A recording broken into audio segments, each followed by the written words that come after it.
Recap where we're up to. We are learning Bava Basra. Yeah, we're learning Bava Basra. Yeah, we're learning Bava Basra. That has not changed. We are actually up to the authorship of the Sifrei Tanakh, a fascinating brisa.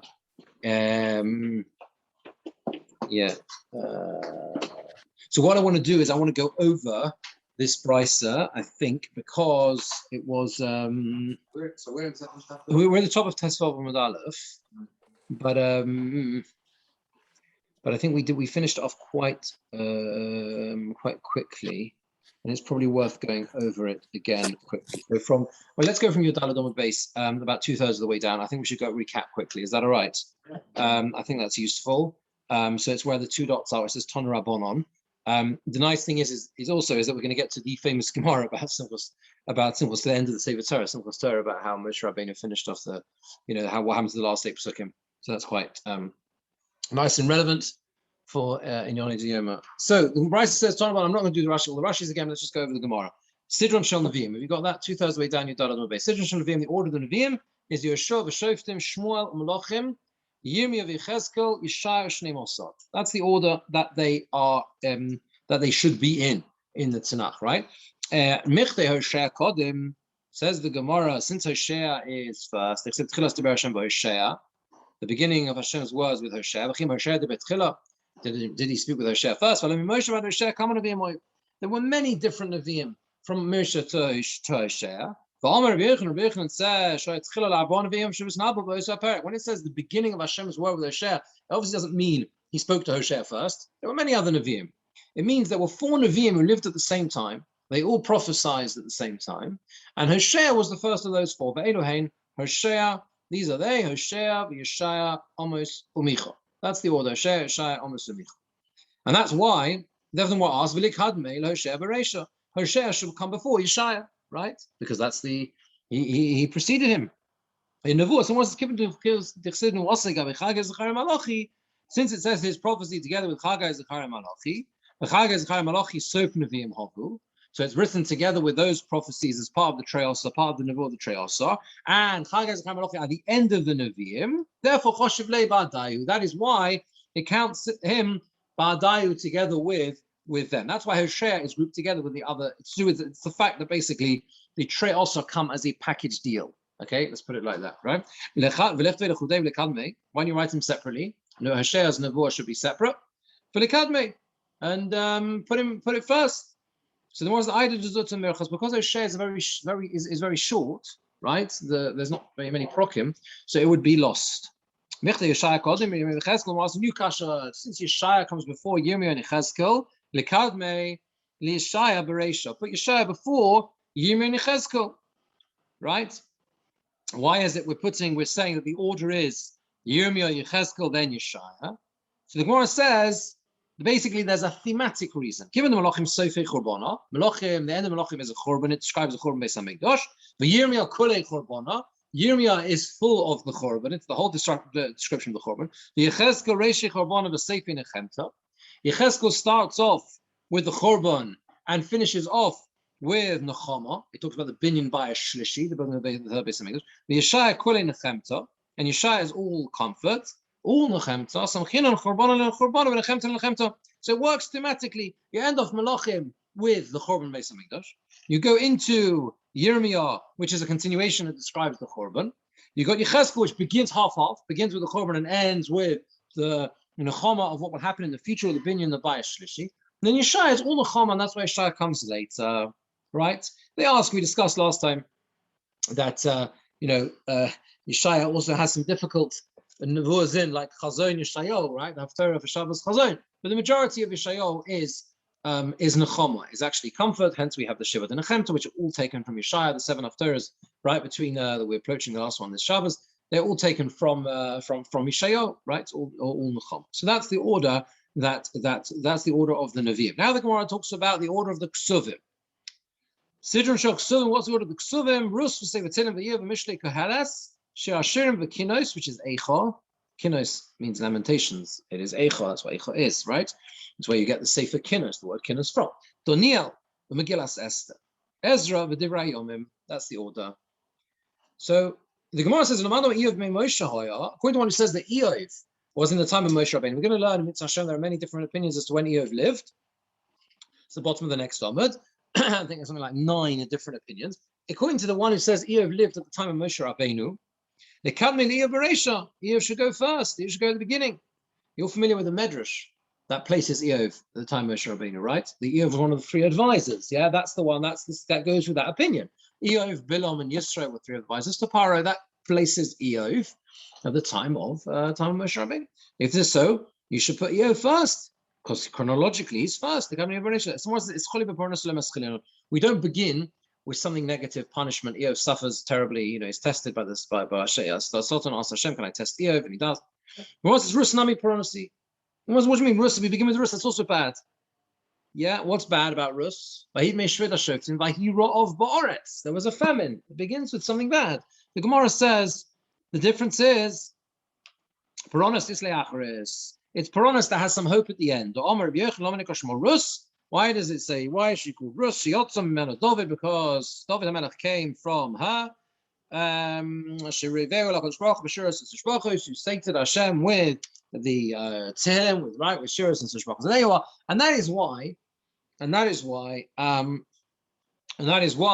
you have the order that you have, and why we can begin with Rus. You see, Rus chronologically is first because it's the time of the Shoftim. So if you leave Eov out the picture, then Rus comes first, right? So it's in order of when things happened thereabouts. Now the Gemara asks, Umi Kosfon, who wrote the Brisa? Umi Kosfon, who wrote the Sifrei Tanakh? Moshe Kosov Sifrei or Parshas Bilam. Moshe wrote his Sefer and Parshas Bilam. We discussed last time. Fascinating statement. There's something different about Parshas Bilam that has to be spelt out. That it was also written by Moshe Rabbeinu. Rashi understands that it's because they're not necessary, so to speak, for the purposes of the Torah and everything. That it's almost like a diversion, almost the whole parsha of Bilam. Therefore, it has to say that was also part of the Torah to spell out clearly that it is the Eov, and he wrote Eov as well. That's what Moshe Rabbeinu wrote according to this price. Yehoshua Kosov Sefer Shemon Psukim Shabbat Yehoshua wrote his Sefer and the 8 Psukim in the Torah. We're going to come back to that after we finish the Bryce. We're going to come back to that statement that Yehoshua wrote Sefer Yehoshua, his own Sefer, and the last 8 Psukim of the Torah, according to this opinion. Shmuel Kosov Sefer V'Shoftim. Shmuel wrote his Sefer V'Shoftim, and he wrote the book of Shoftim. Now Shmuel, of course, is after the Shoftim. But he wrote it down what had happened with each of the Shoftim, the whole of what we have as Sefer Shoftim. The Rus, and he also wrote Sefer Rus as well. Okay, David Kosov Sefer Tehillim Adi Asar Zakanim. David HaMelech wrote Sefer Tehillim meaning he was the one who wrote down the Sefer Tehillim, which were composed by 10 Zakanim. What were the 10 Zakanim, 10 elders? Ali Elam Rishon, Ali Malki Tzedek, who we understand as Shem ben Noach, Ali Avram, Ali Moshe, Ali Haman, Ali Yudusun, Ali Osaf, Ali Shlosha b'nei Korach, and through the Shlosha b'nei Korach, right? They were also wrote Sefer. They wrote Sefer. So they wrote Tehillim as well, as we know. Of course, one of them we say on Rosh Hashanah, right? So that is the authorship of Sefer Tehillim. And Rashi brings down here that if you look through Sefer Tehillim, you will see that there are many different references to within Sefer Tehillim to which hint us as to who these that they were in fact authored by them. Maybe we should just do these Rashis. I can't recall whether we specifically did them. So Rashi, let's go from Rashi Shmona Psukim, which is 3-4 lines before it gets wide at the bottom. Shmona Psukim, Min Vayomas Moshe Ad Sofa Sefer. From when it says Moshe died until the end of the Sefer, those are referred to as the last 8 Psukim of the Torah, which I said we're going to talk about later on. Shmuel Kosov Sefer Sefer Shoftim. Shmuel his Sefer and Sefer Shoftim. Shekolon Kod Muloi. They were all before Shmuel. V'Amad v'Kosov Sifron, and he got up and he wrote their Sefer. V'Masha also Yisrael b'Meihem, everything that transpired to Yisrael b'Meihem in their days. V'chein Rus Shalosa b'Mei Shoftim, and similarly Rus Shalosa b'Mei Shoftim, who was b'Mei Shoftim. Right, Rus was also at the time of the Shoftim, and therefore Shmuel wrote down Rus as well. Yes, that is an issue. I mean, there are many ways you can ask that question, right? Rus as well. The end of Rus talks about the birth of David HaMelech. I mean, there are many, right? So there are lots of ways you can ask that. Either you're going to understand that it was the Nevuah, right? But that's very difficult. It's describing the actual death of Shmuel in that way. What happens to David HaMelech after? In the way it does, yeah, in the way it does. I don't want the Gemora. I don't think the Gemora refers to specifically. It could be that they were completed. See, later on, for example, it's interesting because the Gemora says.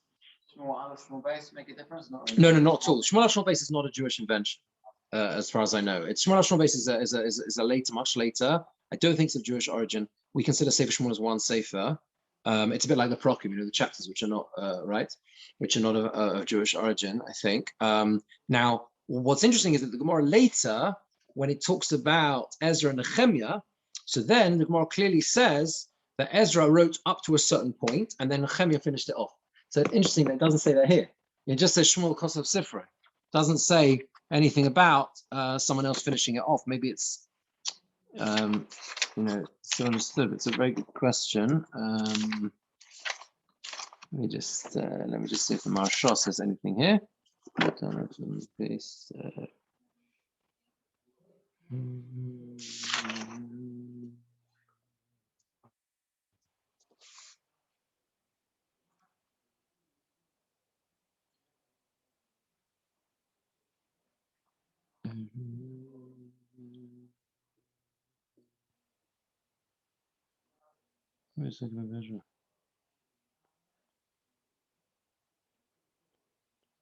There's all sorts of questions. The question about why they talk about why Shlomo HaMelech didn't write, why he didn't write his own story. We're going to see later on that others wrote. I think it was Anshe Knesset Gedola. So there's all sorts of questions here.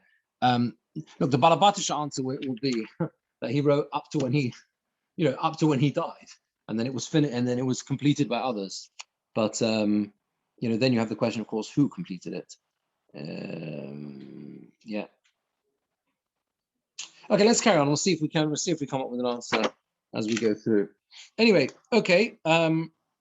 So let's carry on the Gemara. The Rashi are there. Sorry, it's Kosovo Dvorim Shomr Zakanim Alolu wrote in it things that the Zakanim that the things that they had said, the words that they had said. Shoylafanu who came before him, Yeshoy B'Yomov, and somewhere in his days going Osaf Haimon Yudusan Min Levim Amashorim. They were from the Levium who were the singing in the Beis Hamikdash, and that's why they wrote Tehillim. And how do you know that Adam Rishon composed some of Sefer Tehillim? Because if you look at the words of Sefer Tehillim, you see they refer to Adam Rishon. You're going Golmi Ro Einecha, V'Rima Yoker Echa, which the Gemara understands that Adam Rishon Amron. Adam Rishon said these Tehillim. Golmi, a golem, the golem, the word golem, right? The golem is like a lump, unformed lump. Ro Einecha, your eyes saw. These are references that are understood to mean. I'm not sure about the second one, why that specifically is a reference to Adam Rishon, but we understand that there are Tehillim that themselves hint to the authorship. That Mizmor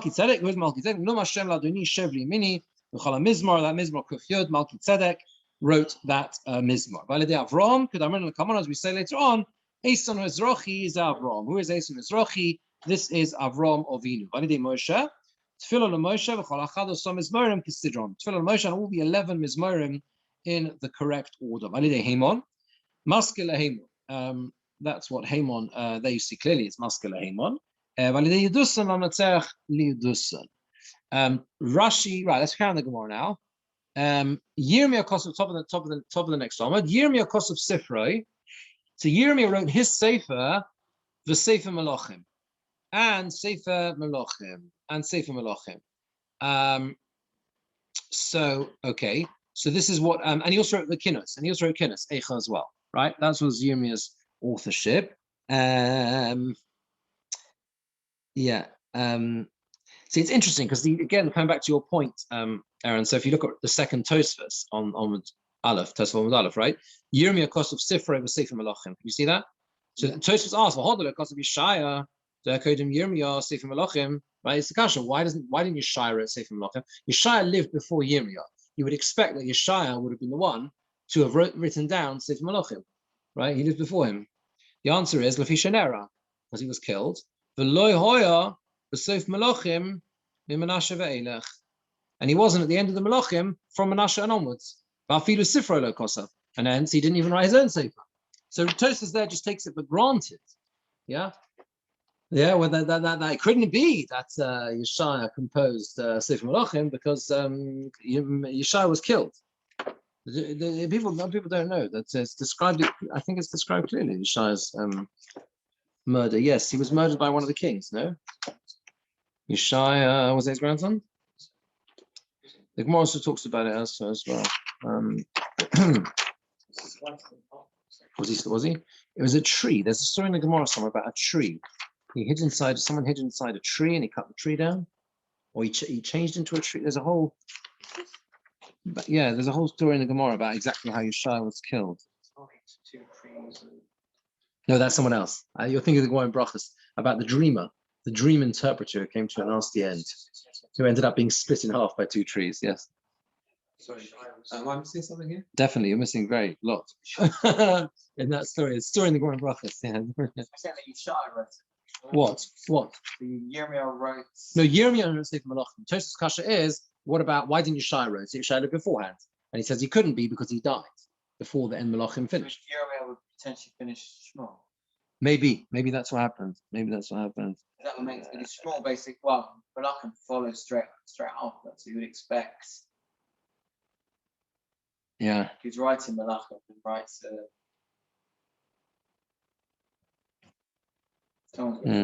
yeah. It could be the Gemara just takes it for granted that Yirmiyahu would have been the one to have finished it, maybe.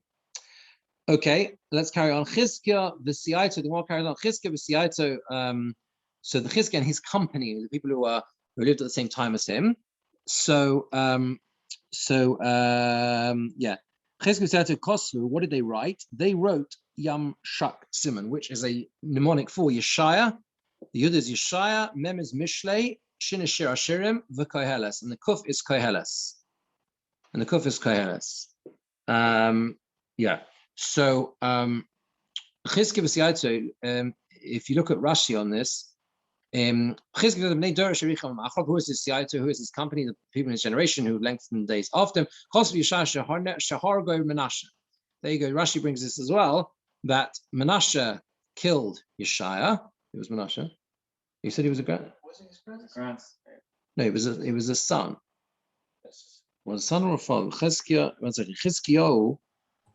Menashe was the son of Chizkiah Melech. He was the son of Chizkiah Melech. Exactly. That's the whole story. Where Chizkiah didn't want to have children, and Yeshaya said, "You have to have children." He says, "He married Yeshaya's daughter." Is that right?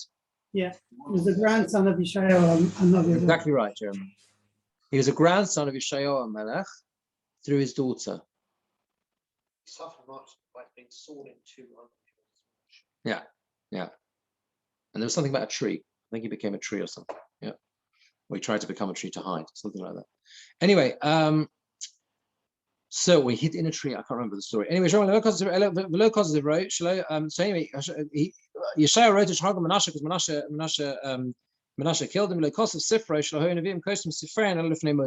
So Rashi says that the Nevi'im used to write their Sfarim before they died, when they passed away. What that means, obviously, that means that Yeshaya was not able to write his Sefer, and someone else had to write it for him. Yes, of course, absolutely. We need to understand why this Gemora is so important.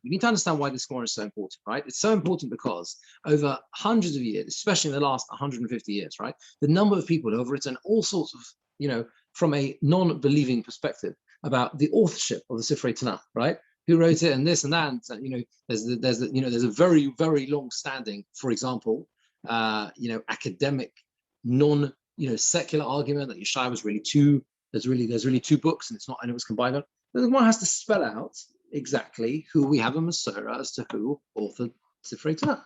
So disprove all of that, right? We know who wrote it because the Gemara tells us who wrote it, right? Who wrote them all? So Mishlei Koheles, sorry, you want to do a question? Yeah, if one person died, how does the next person know what to write? Because No, that's there must have been some form of notes or or transmission in some way from Talmidim. The Nevi'im had Talmidim, like there was a it wouldn't be a process. Absolutely, it wasn't. They obviously was writing it from something. Exactly. Yeah. In Ruach HaKodesh or something. No, I don't think we have to go on to that necessarily. There was methods of like David HaMelech gathers together the written texts from that have been handed down, such as by the Levium and Asaph and Haman, and he writes them down. He puts them in Sefer Tehillim. Similarly, yeah. But it's interesting that they're actually writing Nach. Yes. The text that we. Yeah, absolutely. With Ruach HaKodesh, and it's that's the point. What's included in everything that's included in Nach is written by Ruach HaKodesh. We said last, there are many things that are not mentioned specifically about Esther, whether it's part of Ruach HaKodesh or not. The whole. Yeah, was it Esther? The other, what was the other one? Shashim. There's a discussion about no. I think it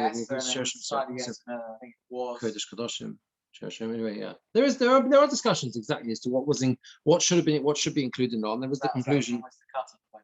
Yeah, there were conclusions about what was chronologically it wasn't the cutoff, but because Esther was earlier than some of the others. Okay, the Grashi carries on. Mishlei Kaheles, the Sefer Mishlei. It says in Sefer Mishlei, Asher Tika Anshe Chizkiah v'Gomer. It says clearly that Anshe Chizkiah wrote it down. Kopidiv Asher Chizkiah Goram and Lasu b'Torah. Chizkiah caused them to learn Torah. Because Rabbeinu Bechela, as it says in Sanhedrin, not Tzcherel Pesach Beis Medrash, Chizkiah put a sword by the entrance to the Beis Medrash. Called Nikra Dov Al Shmai. That's why it was called it was described through the name of Chizkiyahu, because he caused them, he led them to learn Torah. He put a sword through the entrance of the Beis Medrash. Says I think it says something like anyone who passes by, who goes out, Yudakev B'Charav, will be speared with a sword, with the sword. So that's why it was called. That's why it's called. It's called the group of people who are led by Chizkiah are called after Chizkiah. He caused them all to learn. Anshe, I mean, Tosfos again points out it has to have been Chizkiah and his associates, because he himself could not have written it because he died before Yeshua. Yeah, that's why it couldn't have been. It couldn't have been him, only him. So the next one is Anshe Knesset Agdola Kosvu. The Anshe Knesset Agdola wrote. What did they write? Kandag Simon. They wrote Yechezkel, which is the Kufis Yechezkel, or Shnei Moso. That's the Nun, the Shnei Moso. Daniel, the Dalad, Megillas Esther. The Gimel is Megillas Esther. Again, let's go straight to Rashi with this. Anshe Knesset Agdola Chagai Zechariah Malachi Zerubbabel and Mordechai v'Chavreim. All of the associates. Right, Chagai is the Zechariah Malachi, Zerubbabel, Mordechai, Kosvi Yechezkel, Shmisnavi B'Gola. Yechezkel prophesied in Golus. Ve'eni Yodea Loma LeKosvi Yechezkel Ba'atzmai. Why couldn't Yechezkel write himself? Rashi has a kasha here. Yechezkel, we know that the Nevi'im generally wrote their own Sfarim, and they wrote them before they passed away. So why couldn't Yechezkel write his own Sefer? Im lo mipnei shelo nitno nevuah lekosvi b'chutz la'aretz. Unless you say that you can't write down a nevuah in chutz la'aretz. And Yechezkel took place in Chutz La'aretz. Yechezkel was one of the exiles taken to Bavel. At the beginning of Sefer Yechezkel, it says Al Nahar Kavar, which was in Bavel. So he actually had the famous Nevuah with Ma'aseh Merkava took place outside Eretz Yisrael. Maybe you can't write down a Nevuah and these people wrote them after they came into Eretz Yisrael. And that's why it was written. And that's why it was written by the Anshe Knesset Gedola once they entered it after they came to Eretz Yisrael. The was that? Yeah. I think I asked this last time. I'm not sure about with Yechezkel that they wanted to burn it. There was a guy questions over Yechezkel over the fact that they contradict some part of the Torah. They were going to burn it, and if it was put together by the Anshe Knesset Gedola, then why would there be?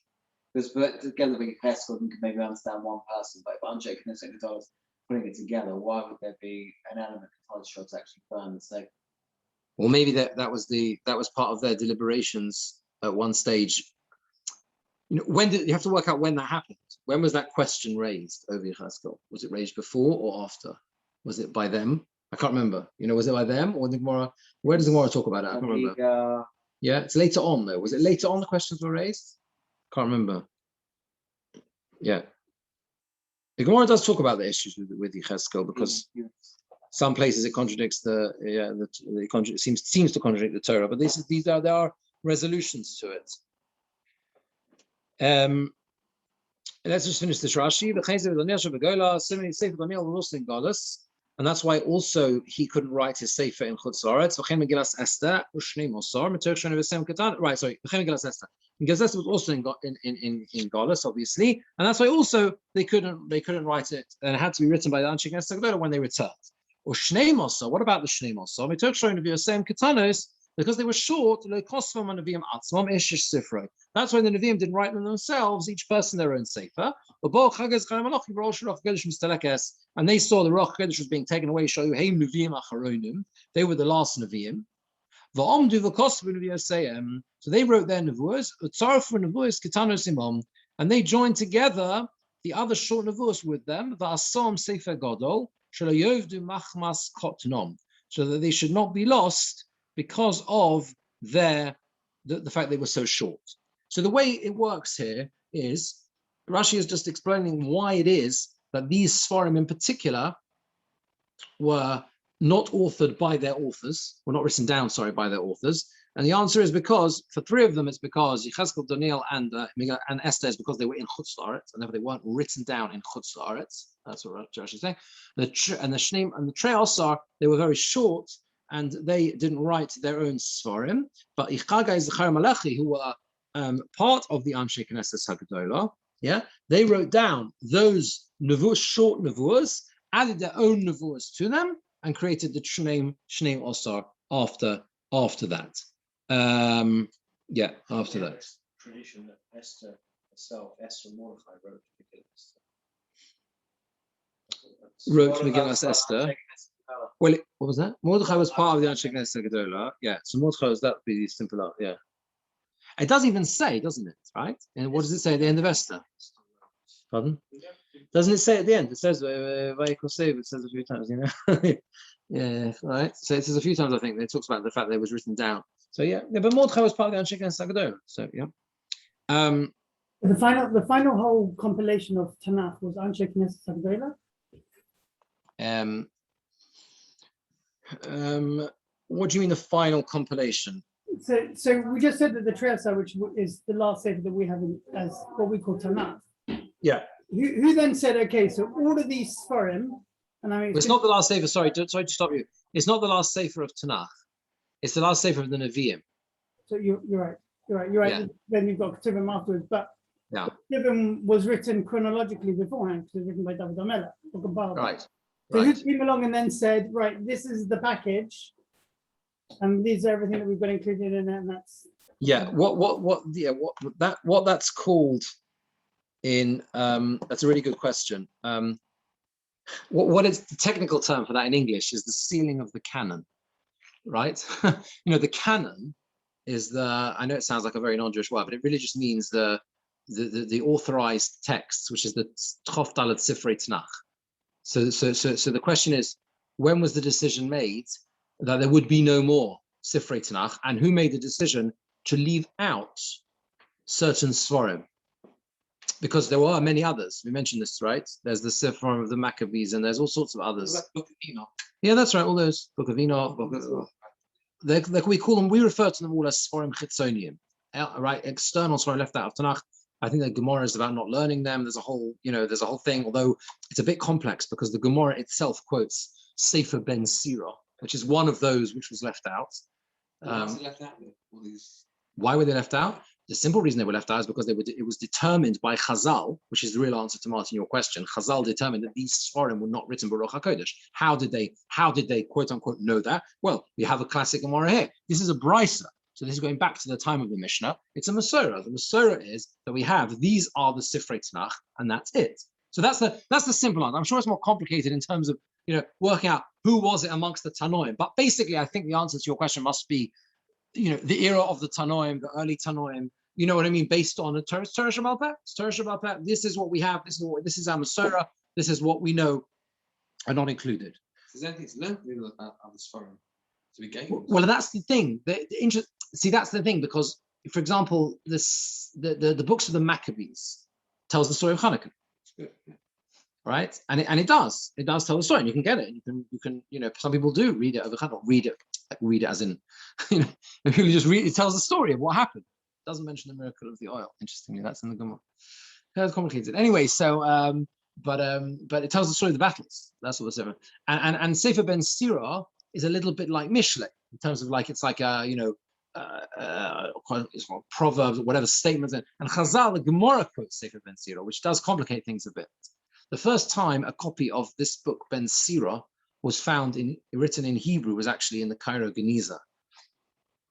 That was the discovery of the Cairo Geniza was through the Sefer Ben Sira. The way it all happened was there was a group of, I don't want to get sidetracked, I'll tell you very briefly. It's a fascinating story. In the 19th century, there was two Scottish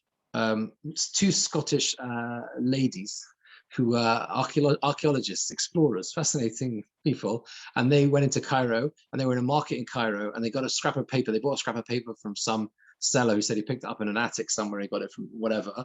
And they thought, well, this kind of looks interesting text. They brought it back and they went to Cambridge and they showed it to Solomon Schechter. And who was at that time at Cambridge, later he went to America and unfortunately founded the conservative movement. Different story of a different time. But he was then a professor at Cambridge University, professor in Hebrew texts or whatever. They showed it to him, and we still have the letter that he wrote in reply. And he said he was incredibly excited. He said this was a copy of Ben Sira in Hebrew. Until that time, Ben Sira had only existed in Greek. They knew of this was the first time someone had seen a copy. I don't know how the copy was. Maybe it was like 800-900 years old, 1,000 years old, however old it was. But that was the beginning of the whole story of the Cairo Geniza. They went back to Cairo to look for more. Yeah, and then they uncovered all of them in the attic in Cairo and whatever. Yeah. So this is really a scratching the surface of what is a massive topic. But this Gemara is so important because of the fact that it codifies for us. Are you with me? What our Masorah is in terms of the Sifrei Kodesh, which is massively important, right? And how that works. Right, so the Gemara carries on. Let's carry on the Brisa. By the way, this question, Toras has another question here, which he says, Yirmiyah was also in Chutz La'aretz. Yirmiyah went to Mitzrayim, and he was misnabe in Mitzrayim, and we don't find that he went back to Eretz Yisrael. So that's another question, doesn't answer it, just leaves that as a question. He was also in Chutz La'aretz, yet he wrote his own Sefer. So that's a complex, that throws another question into Rashi's Pshat. Ezra Kosov Sifrei, the Gemara says, Ezra wrote his own Sefer, the Yachas Shel Divrei Hayomim Ad Loi, and the Yichos of Divrei Hayomim up to himself. That means to say, Rashi says, Ad Sheyichis Atzmoi, until he gave his own Yichos, right? Until he gave his own Yichos. Once he'd given his own Yichos, then he didn't write anymore for obvious reasons. Why? Because once he'd written himself in Divrei Hayomim, then that's it. You can go further than that. We're assuming someone else had to finish it. Rav. This supports a statement of Rav. Ezra did not ascend from Bovel until he had put himself down his own yichus in Divrei Hayomim, and then he ascended from Bovel to Eretz Yisrael. So who completed it? Nehemiah ben Chachlaya. Nehemiah ben Chachlaya completed it. So Rashi says, he wrote Divrei Hayomim until he was miyaches himself in it. Uman aske mi saimai. Who finished it? Nehemiah ben Chachlaya. The Sefer Ezra is a bit complicated, isn't it? Because we refer to it as Sefer Ezra, and if you look in a Sefer of Tanakh, you'll see Ezra and Nehemiah, but it's really one Sefer, I think. It's really Sefer Ezra, and it changes halfway through, and you see at the top of the page, it changes called Nehemiah, but I think, if I'm not mistaken, it's actually just one Sefer, Ezra and Nehemiah, I think so. So that's that. Okay, right. Now, let's deal with the 8 Psukim. Omar Ma. Right, quote from the Brisa. Yeshua Kosov Sifrei Yeshua Psukim from the Torah. Yeshua wrote his Sefer and the 8 Psukim in the Torah. Says the Gemara, Tanya Commander Omar Shum Psukim from the Torah Yeshua Kosvon. This Brisa is a Brisa that supports the this Brisa itself, right? Supports the view of the Tana. We're going to see. It says that Yeshua wrote them. Tanya Commander Omar Shum Psukim from the Torah Yeshua Kosvon. These last 8 Psukim in the Torah, Yeshua wrote them. The sign of the Brisa says. By Yomas Shom Moshe Eved Hashem, Moshe, the servant of Hashem, died. The Gemara asks, Efshe Moshe Chai, right? They change it, the Masorah just changed the word, should say Chai. Efshe Moshe Chai, Moshe is alive. V'kosav, and he wrote, by Yomas Shom Moshe. How could he write that Moshe died if he was still alive? Ela Adkan Kosav Moshe. The answer is that Moshe Rabbeinu wrote until that point. Mikan Ve'elech Kosav Yehoshua. And after that, Yehoshua wrote them. right? Divrei Rabbi Yehuda, something that this is the word of Rabbi Yehuda. I'll say Rabbi Nechemia. I'll say those in Nechemia. So that's the first shitta, and that is the opinion of Abraham. Rabbi Shimon said to me, is it possible that the Sefer Torah that Moshe Rabbeinu completed was missing even one letter? The pasuk says, Sefer HaTorah Hazeh. You should take this Sefer Torah, which I think is in Parshas Vayelech. Yeah. There you are, right? So he says it can't be. It's a whole Sefer Torah. It can't be. It was missing the last 8 psukim. These were on hold until after Moshe Rabbeinu that was complete. Up to here, Kodesh Baruch Hu said the psukim. Moshe Kosei. Moshe Rabbeinu wrote it down. From him onwards, I was the last 8 psukim onwards. Hakadosh Baruch Hu Omer Moshe Kosei b'dema. Hakadosh Baruch Hu said that Moshe wrote them with tears. Just as it says later on, Baruch, and Baruch said to them, Baruch was I think a Talmud really of Yirmiyah, and he said, from his mouth, we read to me, all these words, and I wrote on the Sefer in ink. So the only reason the Gemara is bringing that pasuk is just to support this, the concept of dictation. The Nevi'im also used to write, the Gemara is showing us, right? The Nevi'im would write Sfarim, maybe I think Baruch could be, Rashi seems to imply was a Novi, they would actually write it down from what they heard from their Rebbe. And similarly, Moshe Rabbeinu was writing what Hashem told him to, the dictation of Hashem, right? Now, the Gemara asks, Kiman Ozla, according to whom does the following statement, hold on, Rabbi Shova Abba Rav Gidam Rav.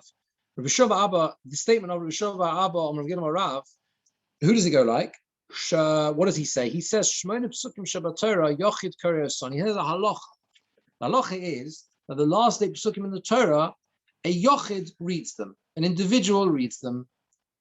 So let's learn at the moment Rashi's Pshat. Rashi's Pshat is, we'll see all the Rashi's probably. Rashi says, Yochid Korei Son means you cannot interrupt. One person has to read the whole of the last 8 psukim in the Torah. You're not allowed to make any hefsek in those last 8 psukim.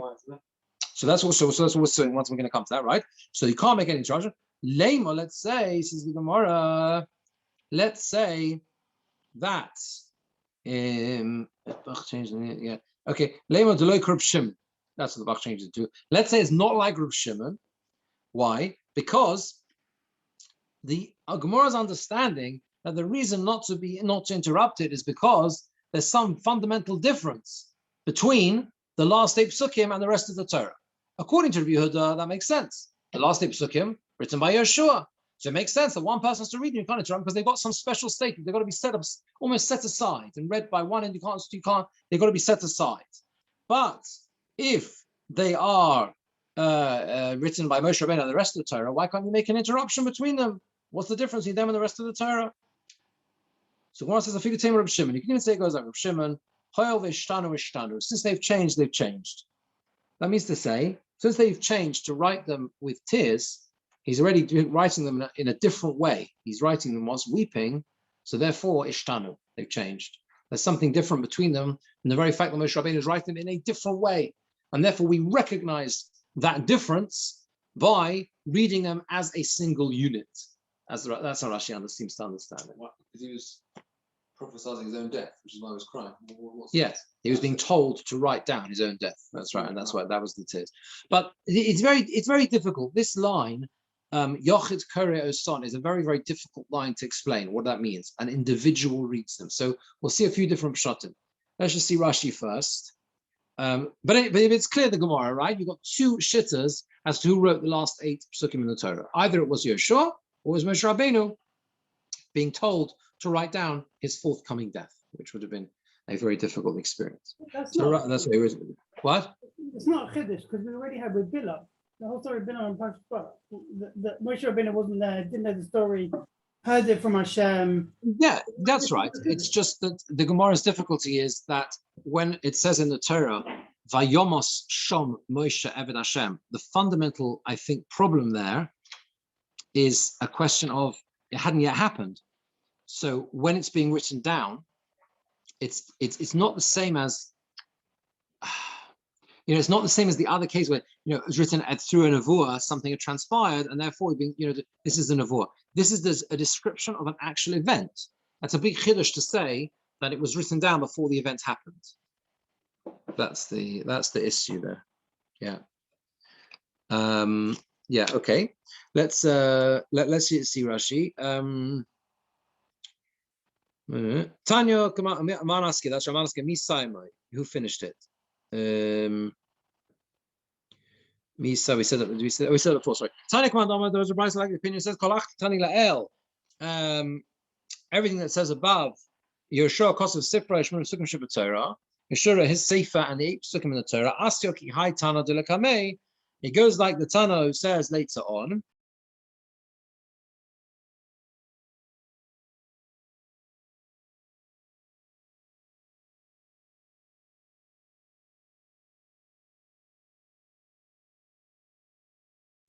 Rabbi, your sound's gone. Rabbi Birnbaum, your sound's gone. They wrote down the last 8 psukim. The son of the Tanoi Bahai by Yom Shomosh. In this statement of Yom Shomosh, it's going on everything we said. Hashem wrote it and Moshe wrote it down. As we see that the Nevi'im also wrote that which they heard from their Rebbe. Rashi says, what does it mean an individual reads them? It means that you can't make a hafsek. You've got to call up one person. That one person lanes those 8 psukim. They're one single unit. Moshe did not write them. That's why they're different from the rest of the Torah in that way. And Rabbi Shimon says, so the one says, no, since they have changed to be written with tears, therefore they are different. And because of that, that's why you have to give the aliyah to one person, to one individual. Has to be, you can't make a hafsek between them. Yeah. Okay, so let's just take a few minutes to understand the different shittas in the Shachar Kiryas Son, because it actually has some practical, it's got practical relevance la halacha, as we'll see. So let's learn this Tosfos. You can see the Tosfos on the about halfway down, Shmona Psukim Shabbat Torah. Can you see that? Shmona Psukim Shabbat Torah. So what is the status of the last 8 psukim? Rav Rabbeinu Meshulam says Tosfos. Rabbeinu Meshulam hoya matzrich mikan likros leechod oson ches psukim. He used to require that you have to give one aliyah to one person of those 8 psukim. One person would read it. So he said that what does it mean Yochid Kiryas Son? Normally, you give an aliyah to someone, and the shliach tzibur, as we do, we call Bal Keret, right? Elaning it with the person who gets the aliyah. And Rabbeinu Meshulam, one of the Balei HaTosfos, says no. The Gemora says Yochid Kiryas Son, an individual, one person. You can't have someone else having the aliyah, right, and the Bal Keret reading for him or with him. That's his shitta in what it means. Rabbeinu Tam didn't agree with this. What do you mean? The whole Torah we do this. If 2 people read it, they yotzi. We paskin with Megillah that I believe trei koli mishtamoy. You can, because I think people always they listen carefully to the Megillah. So even if 2 people are laning it together, you can still be yotzi because you mechaven and you hear to what the Bal Keret is saying. The Torah is not like that. Torah, one person lanes it, and that's why I'm assuming. I think that's why when a person gets an aliyah, you're supposed to lane along if you can, obviously with the Bal Keret, but you only hear the Bal Keret. We only want to hear one person. I think Eli would agree. The most frustrating thing for a Bal Keret is to have someone else leaning loudly next to the Bal Keret in a loud undertone. It can be very, I know, it can be experience, can be quite distracting. Anyone hear the Bal Keret? I remember this thing about the Megillah is interesting because I remember once in Gates of Yeshiva, in the middle of the Megillah, the fire alarm went off. In the middle of the Megillah. And he tried to wait, because you often, what happens in Yeshiva, the fire alarm goes off, you know what happens. Yeah? No one moves. Yeah, it's obviously it's obviously a fault. It's assumed to be a fault. Anyway, They was waiting and waiting, and it didn't go off. So eventually he carried on. He carried on, just laying it really loudly over the fire alarm because he was in the middle of laying the Megillah. And then I think afterwards he said, "We will makayim this halacha, trei kali mishtamoy with the Megillah." And with the Megillah, we hold that you can, even if there are two sounds, you can still be yotzi the Megillah. But anyway, so that's how it is. So he says it can't be that's what it means. One person reads it because you always have one person laying it. The Rabbeinu Tam's pshat is that the same as Rashi here. The yochid kari below hafsokah. That one person reads it without interrupting. You don't have two people, one each reading 4 psukim. So really, let's understand this. Normally, it would be okay, right? You can make hafsokah, right? You can make a hefsek normally. Yes, you can make a hefsek. You can make a hefsek, and you can say you can make a hefsek in 8 psukim, do 4 for 1 for that you can't do when it comes to the end of the Zos HaBracha. Gemara says that which you are knowing now to the two people reading the whole Torah because. It says, so we don't embarrass someone who can't read themselves. We find with Bikurim, the son called anyone who knows how to read themselves reads themselves. Anyone who doesn't know how to read, they used to read in front of him. They used to say the words and he would repeat the words, I think. They stopped bringing Bikurim. So they began to be makra, someone who knows to read and doesn't know how to read. So this seems to be explaining, why it is that what we do is we do have two people laning. We have the Balkara and the person who gets the Aliyah at least laning quietly with him. The answer is that if you would always have a situation where there had to be one person getting the Aliyah and laning, what would happen if they didn't know how to lane? Can happen. Not everyone knows how to lane, every portion of the Torah, and therefore. In order not to call and making it to embarrass anyone, that's why you always have someone laning for them.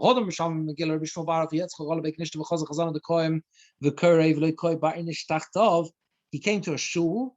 Yishami talks about a case of Rabbi Shmuel bar Rav Yitzchak. He came to shul. He saw a chazan who was laning, and there was no one with him. Amalei said to him, "Also, you're not allowed to do that."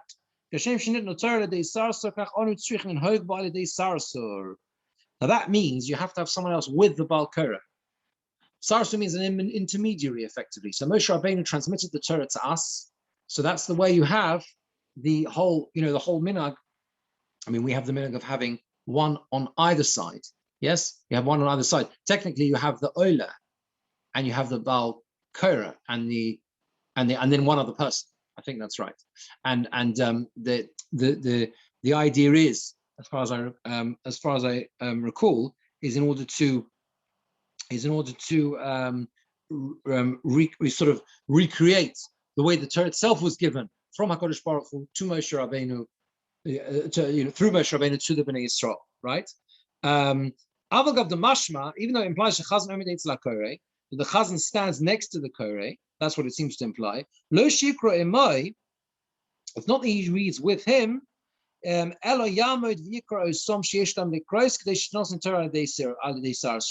should stand and he should read them. He's saying that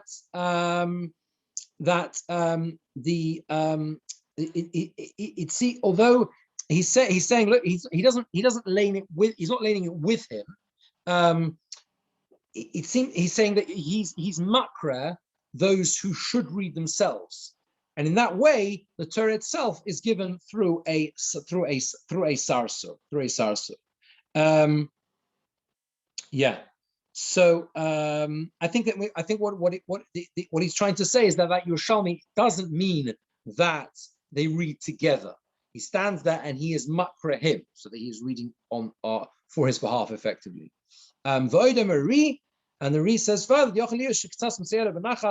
he's allowed it to assist him a little bit quietly. That's the resolution, and that is in fact what we end up doing, although we're really doing it in the reverse. We're having one person reading it quietly, where the Balkura is reading it loudly. That's what's effectively happening. And the idea, he says, with Megillah is, and that's what he means, and that's what he means, I think, in the Yerushalmi, that they were in fact actually reading it together. Just one was reading it quietly to help him along, and the other one was the one you could hear. And when it says in Megillah they shouldn't read it together, it means both not reading it together, but kol rom, with a loud voice. Okay, so Tosfos ends up in our Gemora with having the same pshat as Rashi, that it means it has to be yochid kore b'lo hafsaka. One person reads it without any interruption. Now there is a so the way it seems to be is that the last 8 psukim have a unique status, and we demonstrate that by not being mafsek. We show the fact, because according to Rabbi Yehuda and Rabbi Shimon, they have a unique status. Either they were actually written by Yeshua, or they were written by Moshe Rabbeinu with tears in a different way to the rest of the Torah. So we demonstrate that by the fact that we don't make a hefsek. That's how Rashi and Rabbeinu Tamlan. But there are other pshatim in this.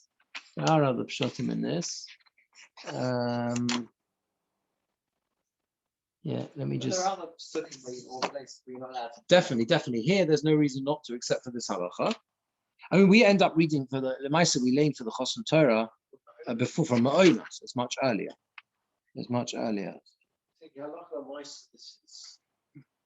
going to show you how it's got relevance to halacha Lemaisa. 1 second. I can just sign this. Zosa Bracha, yeah, on Simchus Torah. We read exactly, yes. Unless you're in Eretz Yisrael and it falls. Unless you're in Eretz Yisrael and it falls in chance. In which case, you just add an earlier. Yeah. What do they do? They add Ma'oy. I think they leave Ma'oy separately, and then they begin a bit later. When did that happen? Last year. When it falls Shabbos Sunday, Simchus Torah through it, Shemini Atzeret will be on Shabbos itself. It's the only time Zosa Bracha will actually be laid on Shabbos. It's Shemini Atzeret, why don't they just say read?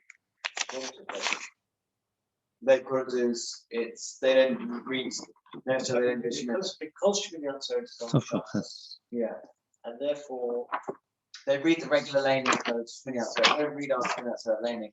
Because they would do, that was simple stuff.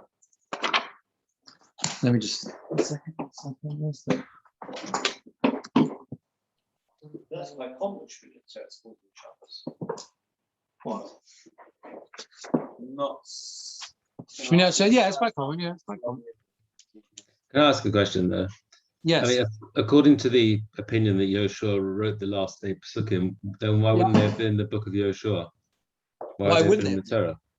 Why wouldn't they have been? Because they were part of the Torah. They have the same state. According to everyone, they have the same status as the rest of Sefer Dvarim. The question is, who actually wrote them? But no one suggests that they're not part of the Sefer Torah.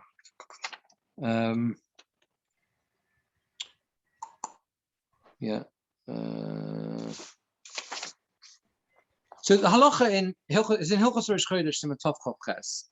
The Shulchan Aruch passes Shmona Psukim Shabbat Torah. The 8 Psukim, Shmona Psukim Achronim Shabbat Torah, says the Shulchan Aruch. Ein mafsikim bohem. You can't interrupt them. Ela yochid koreas kulam. One yochid reads all of them. A person has to read. One individual reads all of them. The paskins like Rashi and Rabbeinu Tam. And the Mishnah Berurah says, what's pshat? Why is that? There's a difference between them and the rest of the Torah. The Yeshua Kosman. Even the one who says that Moshe Rabbeinu wrote them in tears. The difference, you can't divide them up like another Sefer Torah. Now I can't find this, what I was looking for, because I'm not sure. It's obviously the Mordechai says it somewhere else, but the Mordechai holds, or at least brings a shitta that holds, that Yochid Koreos Son means someone special reads them. And that's the earliest makor we have for Chosan Torah, this Gemora, according to that. There are Rishonim, that's what I was looking for, I can't find it inside, but Yochid Koreos Son, according to Mordechai brings the shitta, but Yochid Koreos Son means someone special lanes them. the Shmona Psukim Shabbat Torah. I think you still have to learn that it's because of the different, in some way, the different status, right? But he says it means someone who is unique in that way, and that's where you have a source for the source of the Chosin Torah. There is I think there's a Ibn Ezra. There's a lot more to say on the whole status of the last 8 Psukim. There's a famous, I think, Ibn Ezra about it. He also talks about this.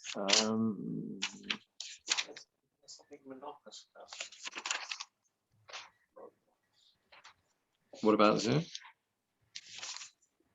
Wrote the final 8 Psukim. I think it's what was it written with?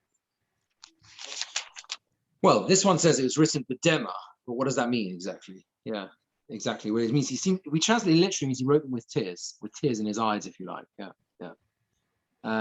Anyway, so there you are. So that's the Russian time, as I said. But you also have a source here according to that for the concept of the concept of the Chosin Torah from here as well. Okay, I think we'll leave it there. We'll carry on.